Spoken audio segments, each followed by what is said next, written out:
এমনই একজন কর্মী জনাব মোহাম্মদ কাশেম মির্জার কাছ থেকে তার কিছু অনুভূতির কথা আমরা শুনবো।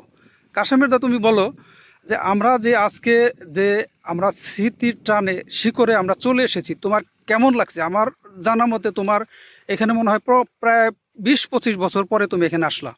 কেমন লাগছে তোমার অনুভূতিটা যদি বলতে? আসসালামু আলাইকুম, আদাব। সবাইকে আমার অন্তরস্থল থেকে ভালোবাসা নেবেন। আসলে এটা বইলে প্রকাশ করার মতো কোনো কিছু নাই। এখানকার যে অনুভূতি, আসলে এটা অন্তর থেকে আমি প্রকাশ করতে পারবো না। যারা আসলে আমরা যারা বিদেশে থাকি, বাইরে থাকি যারা, তারা আসলে এই জিনিসটা ফিল করে সবাই। আর আমার যেহেতু এখানে শিকড়, এখানেই বড় হওয়া, এই মাঠ কেন্দ্র করেই আমাদের শৈশব কৈশোর যাই আমরা করছি এখানেই।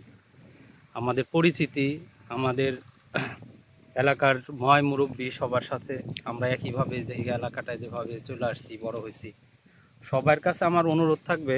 কিছুক্ষণ আগে আমাদের আনোয়ার কাকা বলছে ওনার অনুভূতি, উনি আসলে আমার মনের কথা অনেক কিছুই বলে দিছে। তারপরও আমরা চাবো যে আমাদের এলাকা নিয়ে চিন্তা করার উচিত। তার যেহেতু আমাদের মাটিটা আছে, আমাদের দাঁড়ানোর জায়গাটা যেহেতু আছে, আমাদের এই দাঁড়ানোর জায়গাটা নিয়ে আমাদের ভাবা উচিত। আসলে সবাই যদি পজিটিভ নিয়ে ভাবি আমরা আমরা অনেক আগে যাইতে পারবো। আর ক্লাবের বিষয় নিয়ে আমি তেমন কোনো কিছুই বলতে চাই না, শুধু সবার ভালোবাসা চাই। আর মন থেকে জানি সবাই আগায় আসেন আপনারা, আমরা সেই চেষ্টাই করব। শুধু ক্লাব না, এটা একটা সংগঠন না, এটা আমার এলাকা নিয়ে আমাদের যে চিন্তা ভাবনা, আমাদের যে চেতনা এলাকা নিয়ে, সেটা আমরা প্রকাশ করতে চাই। আপনারা সবাই আগে আসেন, এই ভালোবাসা নিয়ে সবাই আগে আসেন, ইনশাল্লাহ আমরা সব কিছু করতে পারবো। আর এই বলে আমি শেষ করতে চাইতেছি। আর দোয়া রাখবেন আমাদের জন্য, ক্লাবের জন্য, আমাদের এলাকার জন্য। আমাদের অনেক ময়মুরব্বী চলে যেতেছে ধীরে ধীরে, আসলে আমরা অনেককে হারাইতেছি।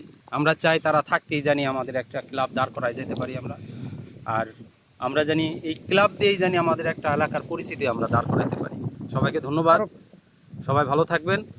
আর ডাক্তার কাকা, আপনি তো আমাদের সবার কথাই শুনলেন, আপনি আপনার অনুভূতিটা বলেন। আপনি আসলে আপনার কাছ থেকে শোনার মতো অনেক কথা শুনছি এই ক্লাব নিয়ে, আমাদের ময়মুরব্বী নিয়ে, তারপরে এই দেশে এলাকার যে সাংস্কৃতিক ও খেলাধুলা যত কিছুই আছে, আপনারা একটাই অন্যরকম একটা আমাদের কাছে তারা ছিলেন। বলেন আপনার অনুভূতিটা আমরা শুনি। আসসালামু আলাইকুম।